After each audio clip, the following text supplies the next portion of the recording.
والهادي إلى صراطك المستقيم وعلى آله وصحبه حق قدره ومقدار العظيم رب يسر ولا تعسر بتمام الخير أما بعد. Kita sambung bacaan perbincangan kita dalam kitab Al-Azkar bagi Imam An-Nawawi rahimahullahu ta'ala.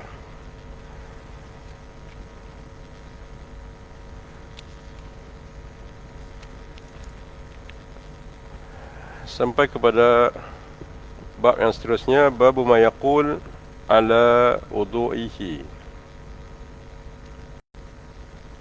Bukan surat tak sama cikgu. Bukan surat tak sama. Hak saya ni 34. Hak cikgu 31 kan?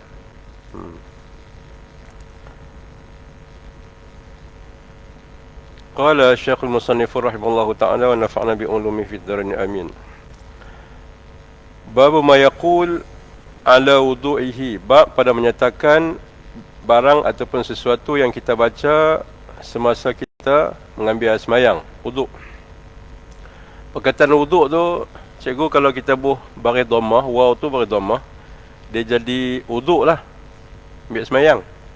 Tapi kalau kita buh baris fathah tu, dipanggil waduk.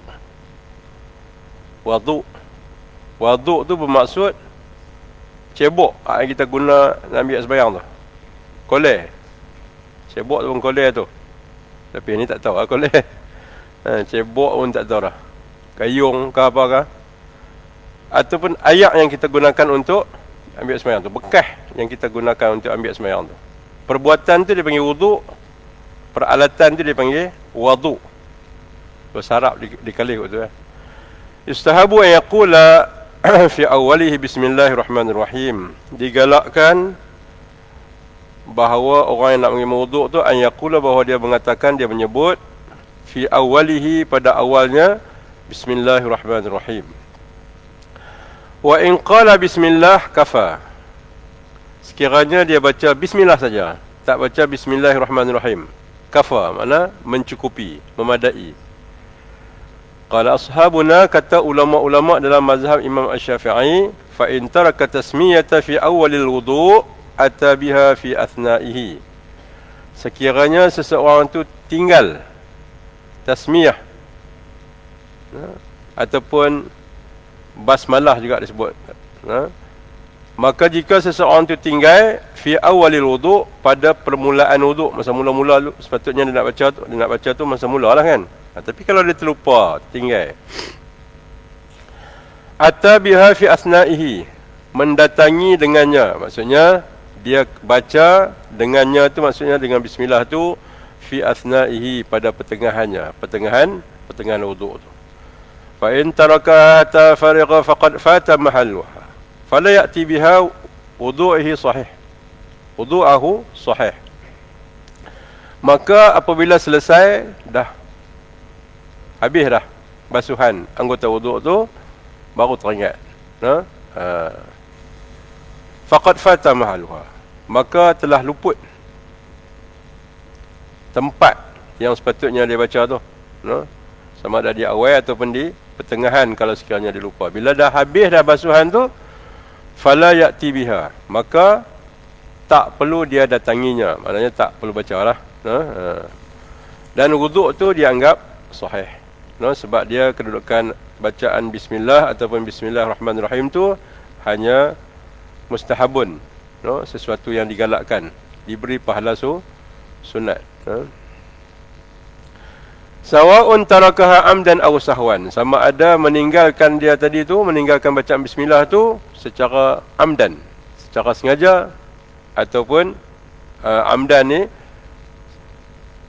secara sengaja saja dia tinggal, ataupun sahwan, dia lupa, dia ghalib, lalai. Tu yang kita panggil sahwi tu kan. Makna sujud kerana ghalib, sujud kerana lupa, sujud sahwi. Peranan sujud sahwi tu nak tampung lah, mana bocok-bocok dalam sembahyang tu, itulah perumpamaan, ibarat perbandingan. Jadi menyebut bismillah di awal basuhan anggota wuduk tu merupakan perkara yang diberi pahala, digalakkan. Kalau tinggal Sama ada sengaja ataupun tak sengaja, saja tinggal ataupun terlupa, tak dikira wuduk dia tu sahih ataupun sahlah wuduk dia tu. Kalau dia elok-elok, baca di awal. Tapi kalau terlupa, teringat masa pertengahan, baca masa pertengahan. Bila dah habis, selesai dah basuh kaki pun baru teringat, maka tak payah baca dah. Dah habis. Pasal apa alasan tak payah baca tu? Sebab habis dah tempat dia. Faqad fata mahalluha. Itu dia bagi alasan tu. Maka luput dah tempat yang sepatutnya dia baca tu, sama ada di awal ataupun di pertengahan.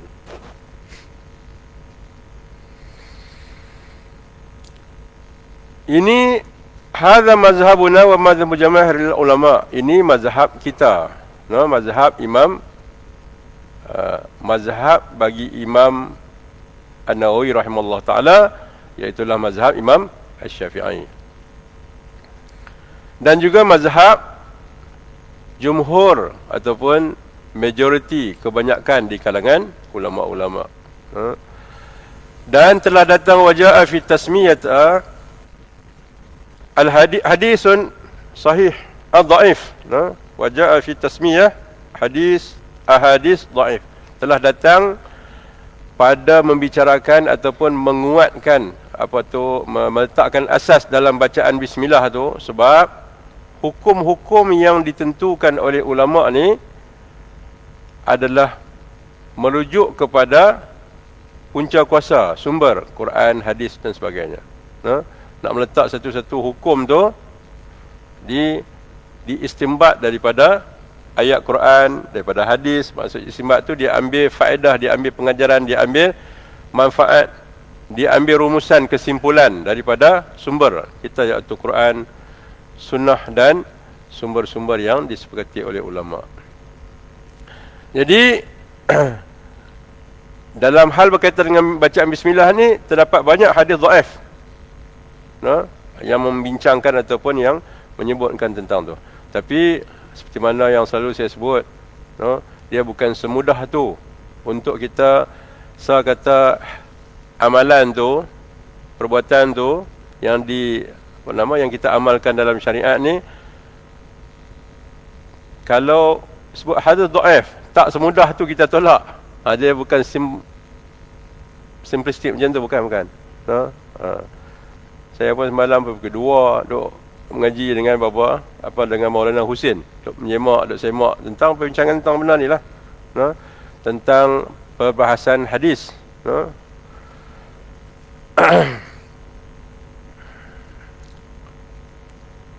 Nak kalau nak masuk tu panjang perbincangan tu. Nak kena buka tajuk ulum hadis sikit.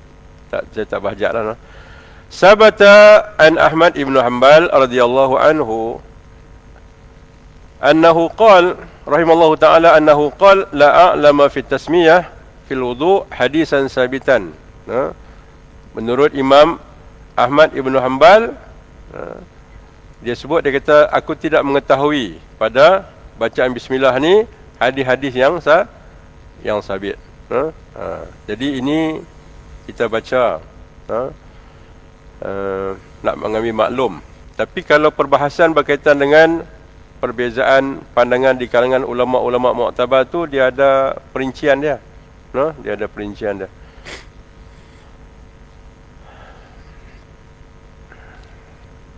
Hadis Abi Hurairah radhiyallahu an. Faminal ahadis, daripada hadis-hadis yang membicarakan tentang wuduk ni, antaranya hadis Sayyidina Abu Hurairah, Nabi sallallahu alaihi wasallam, la wudu'a liman lam yadhkur ismallahi alaih. Daripada Nabi sallallahu alaihi wasallam, tak ada wuduk. Maksud tak ada wuduk tu, tak sah wuduk bagi seseorang yang tidak membaca ataupun menyebutkan nama Allah ke atasnya. Ini di antara contoh hadis riwayat daripada Abu Daud dan selain Abu Daud. Dan kata Imam Nawawi, kami petik daripada riwayat Sa'id bin Zaid dan juga Abi Sa'id dan Aisyah dan Anas ibnu Malik dan Sahal bin, yang sebut dan ni pasti ada tu, ada wow tu semua. No, jangan kita tengok dari sudut kita punya bahasa lah. Kalau bahasa kita dia koma tak sebut lah kan. Tapi yang dalam ni dia buh dengan huruf wow tu, saya terjemah ikut yang tu lah. No? Jadi maknanya diriwayatkan daripada Sa'id bin Zaid dan Abi Sa'id dan Aisyah dan Anas Ibnu Malik dan Sahal Ibnu Sa'ad radhiyallahu anhum. Maknanya banyak sekali, no, di kalangan sahabat, no, yang meriwayatkan hadis-hadis berkaitan dengan wuduk ni. No. Kata Imam Nawawi, kami petik warawina kulluha fi Sunanil Baihaqi. Kata Imam Nawawi, kami petik semua sekali yang riwayat-riwayat ni daripada Sunan Al-Baihaqi. Satu buah kitab yang masyhur juga di kalangan masyarakat umat Islam, selain daripada sunan-sunan arba'ah tu. Sunan yang 4 tu. Sunan Tirmizi, Sunan Abi Daud, Sunan Ibnu Majah dan Sunan apa satu lagi?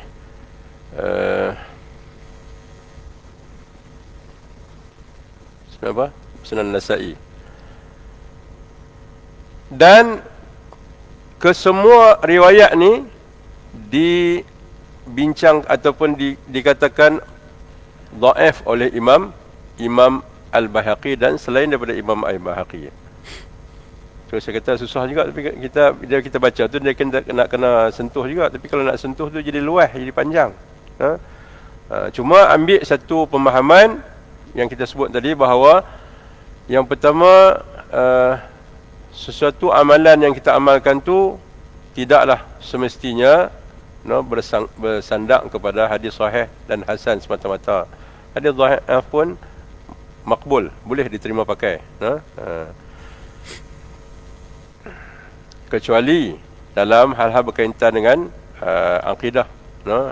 Tu nak kena pakai hadis sahih lah, no? Adapun amalan-amalan macam kita ni, kalaupun hadis dhaif tak ada masalah. So satu. Yang kedua, dia ada tajuk perbincangan tu, adakah diterima amalan-amalan yang bersandarkan kepada hadis dhaif. Itu tajuk tu ulama dah bincang panjang dulu dah, habis selesai dah.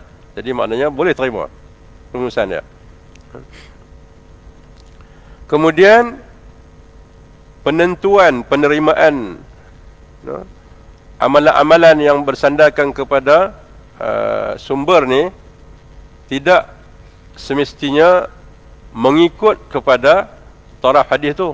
Sebab dalam masyarakat kita biasa orang sebut satu ya. Kalau sahih terima, kalau dhaif tu tolak. Itu sangat-sangat tak betul ya. Sangat-sangat tidak betul. Bila sebut sangat tak betul pun tak kena ni lah kan. Tak betul pun tak betul lah. Kalau sangat tak betul, sangat-sangat tak betul. Bila masyarakat kita ni kalau sebut satu amalan tu sahih saja, hal dhaif tu seolah-olah macam lemah, dia tolak. Tu sangat-sangat tak betul. Dia kena bincang banyak dalam perbahasan tu, dalam ilmu kaedah hadis. Faslun, satu fasal. Kata sebahagian daripada qala ba'du ashabina, sebahagian daripada ulama-ulama dalam mazhab Imam Asy-Syafi'i. Sebab dia, kita mengaji fiqh ni, dia kena kenal dulu. Contohnya ashab, apa dia, kan? Qala Syafi'iyah, apa dia? Qala Syafi'iyah.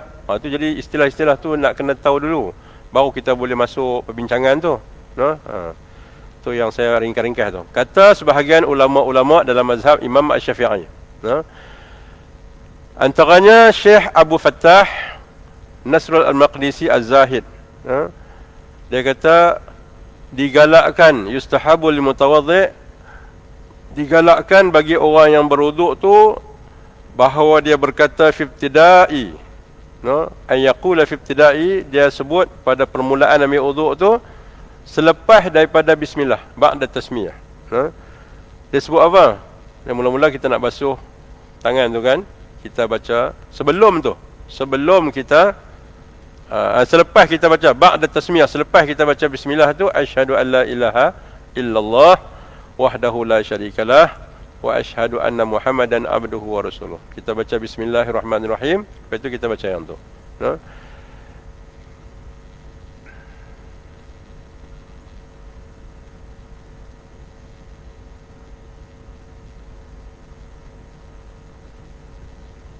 Lepas tu dia bincang, kalau saya baca ni, saya terjemah ni, dia akan jadi rawit banyak. Wa qala alladhi qalahu la ba'sa bih illa annahu la asla lahu min jihati sunnah wa la na'lamu ahadan min ashabina ghairu man qala bih. Qala bihi wallahu a'lam. Jadi kita ambil yang rumusan je. Sebab kalau kita masuk, dia akan jadi perbincangan ulum hadis. Jadi kesimpulan dia, kita ambil kata ulama-ulama dalam mazhab Imam Asy-Syafi'i, antaranya Syekh Abdul Fattah tadi ni, digalakkan bagi orang yang nak ambil wuduk tu, yang pertama tadi dia baca bismillah. Lepas dia baca bismillah, dia sebut asyhadu an la ilaha illallah wahdahu la syarikalah wa asyhadu anna Muhammadan abduhu wa rasuluh. Lepas itulah baru disusuli dengan basuhan anggota wuduk.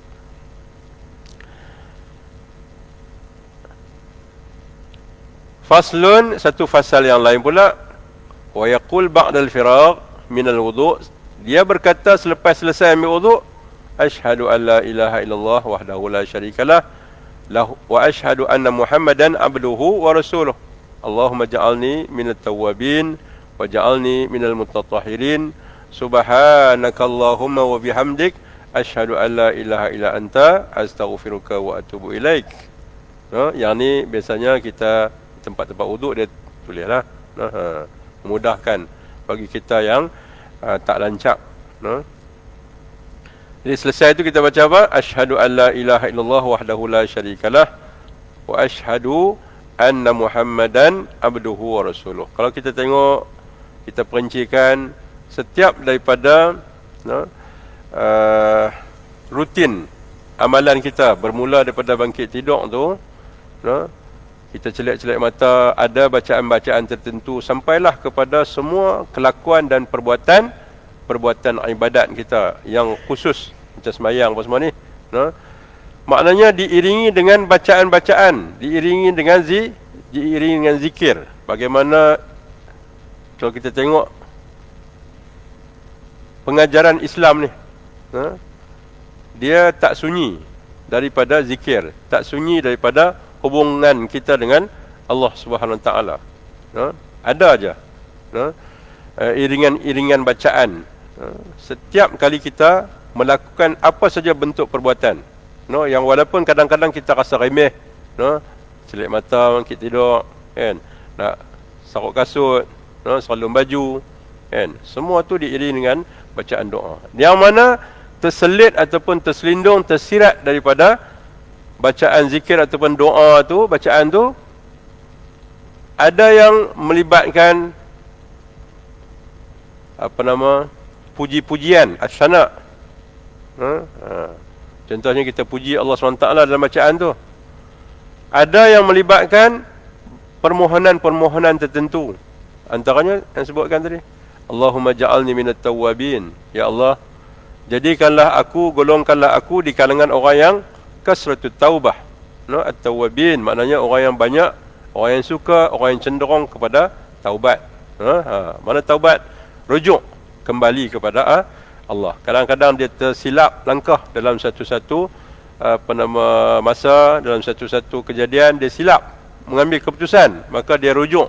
Maksud rujuk tu dia kembali kepada track ataupun landasan yang sebenar. Jadi itulah di antara bagaimana pengawasan, penyeliaan, sistem yang bersifat kerohanian yang disediakan oleh Allah SWT, sangat cantik.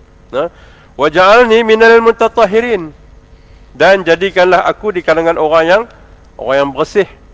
Bersih bukan setakat bersih anggota zahir, tapi bersih daripada kotoran dosa, lanyau dosa dan sebagainya. Jadi kalau kita tengok, kalau kita boleh baca, lancakkan, kita boleh hafal, kita boleh faham makna sikit sebanyak dan tahu dia punya perkaitan antara doa tu, bacaan tu, puji-pujian tu dengan keperluan kehendak kita. Sangat-sangat baik. Sebab tu kalau orang rajin beramal ni kan, kalau kita tengok dia punya kehidupan dia tu agak sempurna lah. Hadis yang seterusnya kata Imam Nawawi, kami petik daripada Sayyidina Umar ibn Al-Khattab. Maksudnya hadis ni, kalau dia tengok tu yang saya sebut tu, kalau istilah ni pun kami petik daripada Sayyidina Umar ibn Al-Khattab, sedangkan Imam Nawawi ni duduk tahu mana? Kota duduk tahu mana? Tu dia panggil dibina atas ijaz, dibina atas ringkas dia. Kalau nak sebut seorang-seorang ni, tu ada berpuluh berbelas tapi ada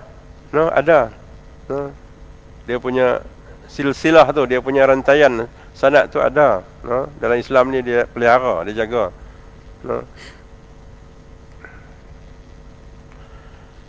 Daripada Sayyidina Umar ibnu Al-Khattab radhiyallahu anhu qala Rasulullah sallallahu alaihi wasallam, kata Nabi sallallahu alaihi wasallam, sabda Rasulullah sallallahu alaihi wasallam, man tawadda'a faqal, seseorang yang bila dia berwuduk dia mengatakan ataupun dia menyebutkan asyhadu an la ilaha illallah wahdahu la syarikalah wa asyhadu anna Muhammadan abduhu wa rasuluh. Dia kata yang tu, apa kelebihan ganjaran dia? Futihat lahu abwabul jannati thamaniyatu. Dibuka baginya, bagi orang yang berkata, ketika dia mengambil wuduk tu, ketika dia selesai mengambil wuduk tu, dia kata yang tu, asyhadu an la ilaha illallah sampai habis tu, dibuka baginya pintu-pintu syurga yang 8. Itu antara kelebihan ganjaran. Yadkhulu min ayyiha syaa. Dia masuk daripada mana-mana pintu yang dia kendaki, dia suka. Jadi kalau kita kata mudah kalau macam tu kan, tapi sebenarnya dari sudut praktis dia, dari sudut realiti dia, berapa kerat orang baca, berapa kerat orang amal.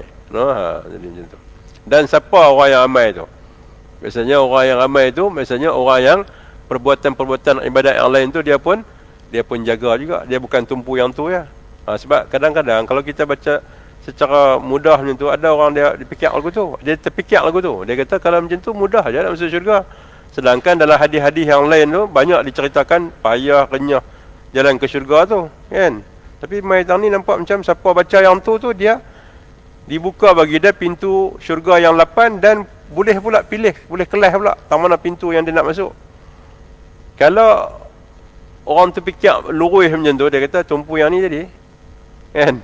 Kita pedor yang ni, kepung ni. Tapi realiti dia tak je macam tu, kan? Macam tu. Tak ada orang dia tumpu yang ni saja, amalan-amalan dia lekeh tak. Biasanya amalan-amalan lain pun dia jaga, dia cermat, dia halusi. Macam tu. Yang ni kuat kedudukan dia. Riwayat Imam Muslim dalam Sahih beliau. Kemudian riwayat daripada Imam Tirmizi wazada fih. Dia tambah sikit. Imam Tirmizi tambah riwayat tu. Selain daripada asyhadu an la ilaha illallah wahdahu la syarikalah, tambah tu bukan makna bagi Imam Tirmizi tambah dia ke diri, bukan. Berdasarkan daripada riwayat yang lain lah. Jadi dia pegu dengan riwayat yang lain tu. Asyhadu an la ilaha illallah wahdahu la syarikalah wa asyhadu anna Muhammadan abduhu wa rasuluh. Riwayat daripada Imam Muslim takat tu sebahagiannya. Riwayat daripada Imam Tirmizi selain daripada hadis ni tambah pula. Itu maksudnya wazada fihi, dan ditambah padanya Allahumma ja'alni minat tawabin wa ja'alni minal mutatahhirin. Jadikanlah aku di kalangan orang yang banyak bertaubat, orang yang bersih dari sudut dosa, dari sudut anggota fizikal. Kemudian dia baca subhanakallahumma wa bihamdik ila akhirih. Kemudian dia baca subhanakallah, maha suci engkau ya Allah, dan puji-pujian kepada engkau sehingga habis. Sehingga habis yang kita baca tadi. subhanakallahumma bihamdik asyhadu alla ilaha illa anta astaghfiruka wa atubu ilaik. Ila akhiri, sehingga akhirnya.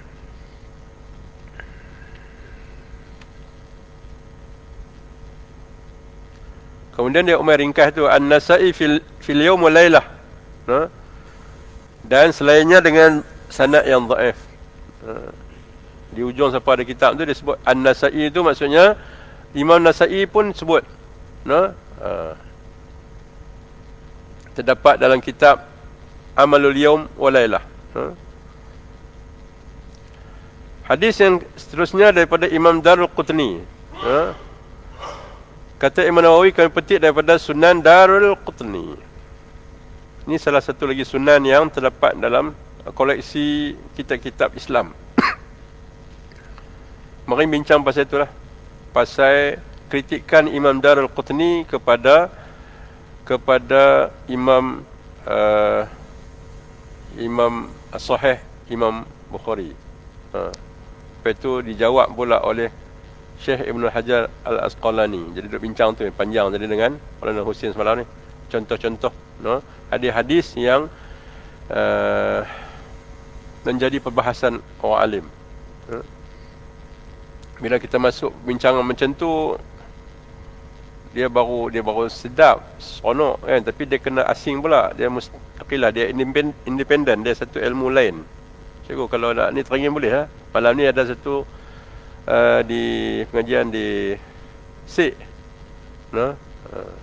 Makanya saya daripada malam kemarin sampai malam satu sesi tu berat juga. Dia sekali main kerana dia tak ada cakap pendek-pendek. Dia sesi malam pun semalam 2 jam lebih, 2 jam setengah satu sesi. Anak saya turut 2 orang. Saya kata ni hampa ikut baru satu sesi 2 jam setengah. Bahasa Pak hampa mengaji dulu satu sesi 4 jam. Pagi 4 jam, belah petang ni kan, daripada Zuhur tu tentu 4 jam, malam lagi pula 4 jam pula. Jadi masalah dia masa muda-muda tak apa, lepis-lepis ni tak apa, badan pun ni kan, awak sarak pun elok lagi. Main masalah ni tak lagi dah. Mengelisah 2 jam setengah kan. Ni berapa kali beralih tak tahu kan. Tak nak habis pun. Jadi itulah, balik bila kita duduk di situ kita insaf diri lah. Maksudnya nak dapat satu kefahaman tu, dia bertekap tu sampai 2 jam, sampai 4 jam. Boleh gagah-gagah. Tu boleh gagah-gagah. Nak boleh terah hak yang tok guru yang mengajak tu, hak yang lebih Maulana tu, tak tahu. Kan? Jadi tapi bila dengar rumusan-rumusan tu, apa nama ni, selesa lah. Rasa mudah lah bagi mereka kan. Jadi sebab tu kalau siapa-siapa berhajat lah nak ikut pengajian Maulana Husin tu, kalau kita dah atok setiap bulan, kalau kita belah dekat kita ni di Sungai Petani ni, pagi kurang lebih jam 9.30 macam tu lah di ma'had saya. Kemudian sebelum tu pukul 7.30 tu di Maktafi Intan lah tukar. Lepas tu pasak di Pondok Syekh Zainal Asri sampai ke malam, sampai ke tengah malam. Kemudian pagi pun di situ, tapi kebetulan pagi ni tak ada, tu yang saya balik mai. Pada saya tidur sana. Zuhur sepatutnya pukul Zuhur tu di Pondok Ustaz Mazuki, lepas tu malam di Pondok Ustaz Mansik, Pondok Ustaz Mazuki di Kolkati. Tapi Zuhur tu tak ada, malam ada. Setiap bulan macam tu lah. Jadi kalau pendengar sekali tu, cikgu pergi dengar sekali, baru kita dapat satu rumusan-rumusan tu, yang seperti mana yang kita bincang ni. Yang ni kita ringkas-ringkas ya. Kalau kita pergi ikut perbincangan tu, kita akan dapat satu rumusan bagaimana ketelitian ulama-ulama, imam mujtahid khususnya. Imam mujtahid ni maksudnya imam awal tu. Imam Abu Hanifah, Imam Syafi'i kita, Imam Malik, Imam Ahmad Ibn Hanbal. Kita akan tengok bagaimana jarak masa kan antara Imam Abu Hanifah, Imam Syafi'i, Imam Malik, Imam Syafi'i, Imam Malik, Imam Malik, Imam Syafi'i, Imam Ahmad bin Hanbal dengan muhaddisin, dengan ulama-ulama hadis seperti Imam Bukhari, Imam Muslim tu. Jarak masa tu yang mana? Di situ bila kita tahu ilmu tabaqat tu, kita akan dapat satu rumusan yang mudah. Di mana orang kita, masyarakat awam ni, kalau sebut kata Imam Bukhari ni, masya-Allah, nah, kita familiar sangatlah kan. Imam Bukhari Muslim. Nah, dia sampai peringkat ada sebagai orang yang dia ta'assub, dia pegang apa pun sikit-sikit Imam Bukhari Muslim. Tapi mai kepada imam-imam yang atas tu, dia buat mudah ya. Itu yang keluar istilah-istilah yang tak sepatutnya keluar tu. Kan? Antaranya Imam Syafi'i tak tepat. Kan? Ni ungkapan tak tahu saya nak istilahkan macam mana. Tapi sangat, bukan tak bertanggungjawab, tapi sangat tidak nak kata macam mana, dia menzahirkan kita punya kelemahan tu. Pasal Imam Abu Hanifah ujung atas tu, dia ada riwayat Imam Abu Hanifah ni, ada riwayat hadis dia panggil uhadiyat. Itu istilah tu nak kena faham juga. Apa makna uhadiyat? Iaitulah Imam Abu Hanifah, dia tabi'in. Tabi'in ni siapa? Dia sempat jumpa sahabat, tak sempat jumpa Nabi. Jadi Imam Abu Hanifah ni duduk atas tu. Duduk atas tu. Dia beza dengan Nabi tu seorang sahabat nampak tak? Sedangkan hak bawah ni Imam Bukhari ni duduk bawah ni. Duduk bawah. Itu satu dari sudut tabaqat tu, di peringkat tu. Tapi ada orang ambil Imam Bukhari, tolak Imam Abu Hanifah, tolak Imam Syafi'i, tolak Imam, satu benda yang sangat tak masuk akal. Itu maksud dia. Bila kita belajar ilmu perbincangan dalam ulum hadis tu, baru kita nampak dia punya tabaqat tu. Zaman bila, kemudian laqab, dia punya gelaran yang diberikan kepada ulama-ulama tu. Ada yang disebut sebagai imam mujtahid, ada yang disebut sebagai muhaddis. Jadi istilah tu kena tahu dulu, baru kita boleh buat rumusan ataupun baru boleh buat kesimpulan tentang penerimaan satu-satu hadis tu. Jadi kalau kita main di belakang ni, dia tak dapat lah. Tu yang kita kena ikut juga sekali-sekala, kuliah-kuliah macam tu, supaya kita dapat satu rumusan yang dapat menjaga kita punya amalan-amalan yang kita duduk buat dah. Yang kita bimbang takut bila ada kenyataan-kenyataan yang kita sebutkan tadi tu, Imam Syafi'i tak tepat, dia akan menggusarkan kita dan menyebabkan berlakunya krisis keyakinan, krisis tu. Jadi kita akan petikai anak-anak lapis ni, semua mereka akan petikai Imam Syafi'i kan. Jadi itu masalah. Maknanya bila petikai tu, gugur, longgak habis segala amalan-amalan yang Imam Syafi'i dah buat tu. Nampak tak? Disiplin amalan tu, disiplin ilmu kan. Jadi longgak habis. Itu bahaya dia. Sangat-sangat bahaya. Sebab itu penting anak-anak kita, masyarakat kita sendiri untuk didedahkan dengan ilmu-ilmu tu. Cuma Maulana Husin di peringkat Kedah ni, dia tauliah tak ni lagi. Kalau di Perak tu, dia jemput ulama-ulama yang tertentu 20 orang, Abah Ismail, apa semua tu, jemput pergi ambil tauliah. Senang pergi. Jadi masjid-masjid tu mudahlah kan. Bila ada tauliah, dan di tempat-tempat lain, bahkan di Singapura pun dia dapat tauliah. Sebab Singapura ni sangat-sangat sulit lah. Sebab dia tauliah satu, permit satu.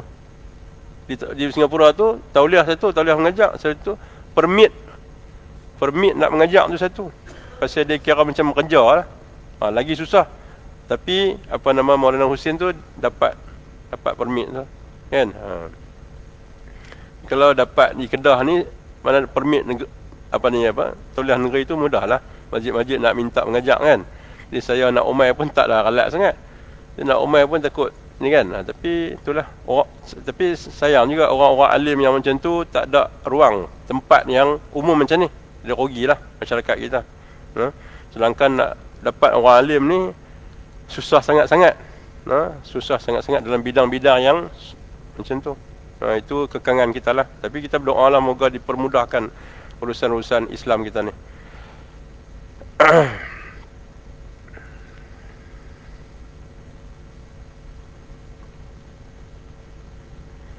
Baik, yang terakhir, dua. Hadis yang seterusnya, kedua terakhir, hadis daripada Sayyidina Ibnu Umar, kaitan dengan wuduk ni, bahawa Nabi SAW bersabda, seseorang yang berwuduk, man tawadda'a summa qala, siapa-siapa berwuduk kemudian dia sebut, maknanya bila selesai lah, kemudian dia menyebut tu, makna selesai dah, habis dah basuhan anggota wuduk tu, dia sebut asyhadu an la ilaha illallah wa asyhadu anna Muhammadan abduhu wa rasuluh. Macam tadi jugalah, cuma dikaitkan tu, sikit ditambah, qabla ayatakallama, sebelum dia menuturkan sesuatu ataupun sebelum dia bercakap. Riwayat yang tadi tak ada sebutan sebelum dia bercakap, kan? Tapi yang ni riwayat ni, kalau dia ambil uduk tu, sebelum tu dia bismillah, lepas tu dia baca asyhadu alla ilaha illallah tadi kan, dia basuh bacaan uduk, dia basuh anggota uduk tu kan, dia ambil uduk, lepas tu habis tu dia berdoa ataupun dia baca yang tadi tu asyhadu alla ilaha illallah tu sebelum dia bercakap. Itu maksud dia, turutan dia. Sebelum dia bercakap, jangan bercakap lagi. Jangan sambil-sambil basuh kaki cakap, ataupun habis basuh kaki, lepas tu dah baca doa tu, sebelum baca doa tu kita cakap. Jangan. Habis selesai doa tu, tak apalah. Kalau dia boleh tahan odd macam tu, apa kelebihan dia? Ghufira lahu ma bainal wudu'ain. Maka dia akan diampunkan antara dua wuduk. Maksudnya dua wuduk tu antara solat, wuduk dan solat. Kemudian hadis yang terakhir, riwayat daripada ataupun disebut dalam Musnad Imam Ahmad Ibn Hanbal. Yang ni kita jarang jumpa, cikgu, kan? Musnad ni kan, Musnad ni dia istilah kitab lah. Dia ada sahih, dia ada sunan, dia ada mustadrak, dia ada musnad. Banyak lagi lah istilah tu, tapi antaranya musnad. Kalau sahih tu maksudnya hadis tu dihimpunkan, kitab hadis tu yang menghimpunkan hadis-hadis pada pertimbangan sahih mengikut ulama' tu lah. Macam Imam Bukhari, dia nilai hadisnya sahih, maka dimuatkan dalam kitab dia tu. Begitu juga Imam Muslim, tentu. Tapi kalau sunan, istilah dia, sunan tu kitab-kitab hadis, tapi disusun ikut bab fiqh. Itu. Sementara yang ada di hadapan kita ni, dia panggil musnad. Kena buat catatan sikit, cikgu. Betul lah. Musnad tu maksudnya apa? Kitab-kitab hadis yang disusun ikut rawi. Dapat? Kitab-kitab hadis yang disusun ikut rawi. Dapat, cikgu? Maksudnya kitab hadis ni, dia yang musnad ni dia lain sikit. Di rumah saya ada musnad Imam Ahmad Ibn Hanbal, ada tebal ni, dia saiz besar. Saiz berapa? Saiz yang besar tu apa? A3 lah. Yang apa dia panggil apa? Yang besar panjang sikit tu. Dia punya saiz besar sikit. Dia 9, dia tebal dan ada 9 ketui ni, 9 jilid. Ada rumah. Kitab hadis tu dia susun ikut rawi. Dia bermula dengan sahabat Nabi. Dia bermula dengan Sayyidina Abu Bakar. Jadi dia buat main semua hadis yang diriwayatkan oleh Sayyidina Abu Bakar tu. Dapat tak? Habis daripada riwayat Sayyidina Abu Bakar, yang Sayyidina Abu Bakar ambil daripada Nabi tu, hadis-hadis yang Sayyidina Abu Bakar ambil daripada Nabi tak banyak, sikit lah. Sayyidina Umar pun tak banyak, yang banyak yang lain lah. Sayyidina Ibnu Umar banyak. Mula-mula Sayyidina Abu Bakar tu, habis dah semua, mai pula hadis yang Sayyidina Umar ambil daripada Nabi. Dapat tak? Habis Sayyidina Umar ambil daripada Nabi, mai pula hadis yang diambil oleh Sayyidina Osman daripada Nabi SAW. Mai riwayat yang seterusnya ataupun susunan yang seterusnya, hadis-hadis yang Sayyidina Ali ambil daripada Daripada Nabi. Dapat tak? Macam tu. Itu musnad. Dapat bagi musnad. Musnad Imam Ahmad. Kalau sunan pula macam mana yang kita nak sebut sunan Tirmizi, sunan Nasa'i tu. Sunan tu mana kitab tu kitab hadis. Tapi dia susun ikut bab fiqh. Bab fiqh bab apa? Mula-mula bab taharah, bab bersuci. Kan? Bab bersuci apa semua tu. Bab ambil uduk, bab tayamum, lepas tu baru main bab semayang, main bab puasa. Dia susun ikut bab fiqh tu. Itu kitab hadis yang nama dia sunan. Kalau sahih, dia ikut tu martabat hadis. Kalau kitab hadis yang disusun ikut martabat hadis. Ringkas-ringkas macam tu lah. Tu kata sikit-sikit boleh lah kan. Sebab kalau nak banyak-banyak tu dia kena bidang tu khusus. Tapi bidang tu kalau kita pi masuk itu, dia sementara kita nak nampak, nak celik tu, dia jemu dulu lah. Pasal dia istilah. Kadang-kadang kita rasa macam benda tu tak penting. Kadang-kadang rasa macam tadilah Ustaz Habaq kami musnad buat apa? Buat apa Habaq musnad? Buat apa Habaq apa kan? Tapi sebenarnya tu yang saya kata tadi. Untuk kita nak menjaga ilmu amalan kita ni, yustahabu an yaqula bismillah fi awwalihi. Digalakkan seseorang tu baca bismillah pada awalnya. Fa in taraka tasmiyata, maka sekiranya dia lupa. Kan? Lepas tu zakara fi asna'ihi, contohnya dia sebut bacaan bismillah tu pada pertengahan dia. Yang nak jaga amalan tu dia kena belat, kena kepung dengan yang itulah pengetahuan tentang ilmu-ilmu tu lah. Sebab tu kita ni takat beda amal kita lah, kita duduk mengaji ni. Tapi orang alim, mereka bukan setakat tu nak menyebarluaskan amalan-amalan yang orang Islam kena amal, tapi mereka nak kena jaga tu, nak jaga ilmu tu. Macam tak saat saya katakan contohnya, boleh tak kita kata Imam Syafi'i tak tepat? Orang tak pernah sebut macam tu Kalau orang cerdik lah, orang tak pernah sebut macam tu. Dia tak akan boleh keluar perkataan tu. Sebab kalau dia kenal Imam Syafi'i tu duduk tang mana, kalau orang bukan kata dia duduk dalam bidang hadis, dia duduk dalam bidang ilmu sekalipun, dia tahu dah Imam Syafi'i tu siapa dia.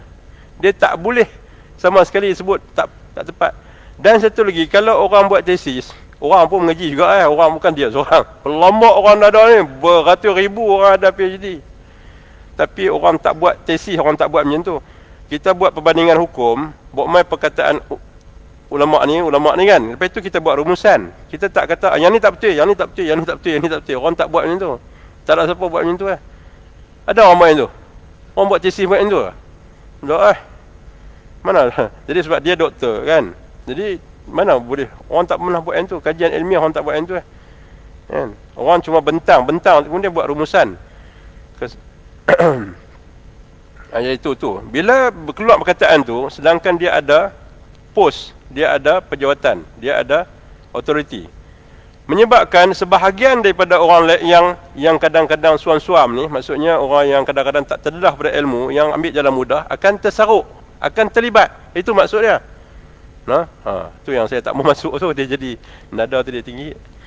Jadi nak jaga amalan tu, dia kena belajar ilmu yang tadi ni. Sebab tu penting orang-orang alim ni kita jaga mereka pasal apa? Pasal mereka ni lah, duduk kat mereka tu hak yang petua, dia bukan petua, tapi istilah silap pun saya kira orang fikir. Dia punya kalau matematik ni formula lah, dia punya kaedah-kaedah tu untuk nak faham sesuatu tu. Sebab kadang-kadang hadis tu dia main dalam bentuk zahirnya ta'arud. Apa ta'arud? Dia bercanggah. Contoh, hadis yang ada hadis kata tidak sah semayang orang yang tak baca Fatihah. Itu satu riwayat. Satu riwayat lagi kata kalau seseorang tu jadi makmum, maka Fatihah imam tu adalah Fatihah dia. Macam mana pula nak buat rumusan hadis tu? Daripada dua hadis yang berbeza tu timbullah mazhab. Aliran mazhab ni pakai disiplin ni, aliran mazhab ni pakai disiplin ni. Itu di antaranya. Sebab hadis tu nampak macam dua-dua tu zahir dia bercanggah. Hak satu kata tak sah, betul-betul tak sah kalau orang tak baca Fatihah. Hak satu kata tak apa, Fatihah tu ditanggung oleh imam. Jadi nak pegu dua tu, nak buat rumusan tu, yang tu lah perlunya pertolongan ulama-ulama ni. Dia ada kaedah-kaedah dia. Macam tu. Jadi tu yang saya sebut, kita kena ada pendedahan sikit. Sebab kita kalau di Masjid Surau ni, dia cuma macam ni lah, tak bincang langsung yang anak kepung ilmu tu, kepung amalan tu, yang orang-orang alim main bagi. Tapi tu dia lah, kalau main pun dia habaq kaedah tu, macam saya kata tadi, dia jemu, dia kata apa dia ni musnad, nak apa? Kami apa kepentingan kami yang nak beramal ni? Kami nak ambil wuduk ya, nak tahu sah batal ya, nak tahu yang mana nak baca apa ya. Kami kepentingan kami yang tu ya ustaz. Saya pun faham, pasal saya pun pernah jadi macam tu. Tapi demi untuk kelangsungan amalan tu, kan, kita kena, bila mai berlaku benda-benda macam ni, kita nak kena cari ya ulama-ulama yang nak boleh sejahterakan situasi tu. Maksudnya nak kena jalan keluar. Apa dia maksud dia? Apa dia punya kesimpulan dia? Pasal apa Imam Nawawi kata macam ni? Pasal apa ulama kata macam ni? Pasal apa ulama kata macam ni? Ada dia punya reason, kan? Jadi itulah di antara cabaran kita lah. Yang terakhir, Musnad Ibn Hanbal, dalam Musnad Imam Ahmad Ibn Hanbal, dalam Sunan Ibn Majah, dalam kitab Ibn Sunni, riwayat daripada Sayyidina Anas, daripada Nabi SAW, siapa yang mengambil wuduk, man tawadda'a fa ahsanal wuduk, maka elok basuhan wuduk dia tu, pelaksanaan wuduk dia tu. Kemudian thumma qala thalatha marratin, kemudian dia kata 3 kali. Nampak tak penambahan-penambahan ni? Maknanya kalau kita mengaji hadis yang bogeh-bogeh macam tu ya pun, meringkas-ringkas tu, maksudnya daripada awal tadi kita akan jumpa riwayat yang pelbagai, kan? Ada riwayat kata, ada yang sahabat cerita Nabi habaq kata sekali ya. Ada yang sahabat cerita Nabi habaq 3 kali, baca 3 kali. Nampak tak? Ada yang tak syaratkan sebelum cakap. Tapi ada yang terakhir saat ni, baca, ambil wuduk, baca basuh-basuh tu, baca bacaan-bacaan tertentu, kemudian jangan bercakap. Nampak tak penambahan-penambahan tu? Jadi makna pelbagai riwayat hadis. Jadi nak buat rumusan tu siapa dia? Orang-orang alim tadilah, dengan kaedah-kaedah ilmu yang mereka ada.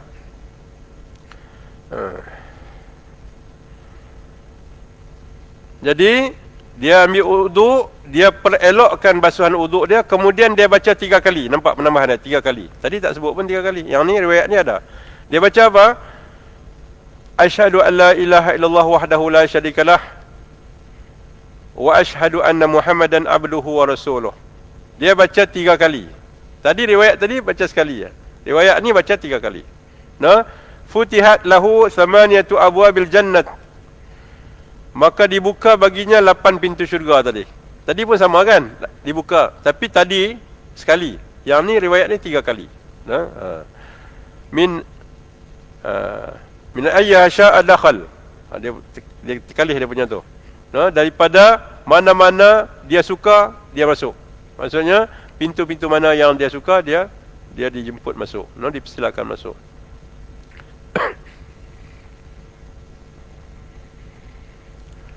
Habis, macam hadis. Kemudian dia masuk perbincangan hukum sikit. Jadi itulah sikit sebanyak hadis-hadis yang diriwayatkan oleh Imam An-Nawawi dalam kitab Al-Azkar berkaitan dengan bacaan ataupun pelaksanaan wuduk, semasa kita mengambil wuduk. Moga-moga ada manfaatnya untuk saya dan untuk semua. Subhanakallahumma wa bihamdika asyhadu an la subhanakallahumma wa bihamdika asyhadu an la ilaha illa anta astaghfiruka wa atubu ilaik. Bismillahirrahmanirrahim. Wala asina min sana fa ila Bismillahirrahmanirrahim. Alhamdulillah wassalatu wassalamu ala Rasulillah. Allahumma faqihna fid din wa 'allimna ta'wilin nasatika mustaqim. Allahumma ahdina wa ahdi bina waj'alna sababan liman ihtada bi rahmatika ya arhamar rahimin. Allahumma ij'alna minal ladzina yastami'una al-qawl fayattabi'una ahsana. Sallallahu alaihi wasallam.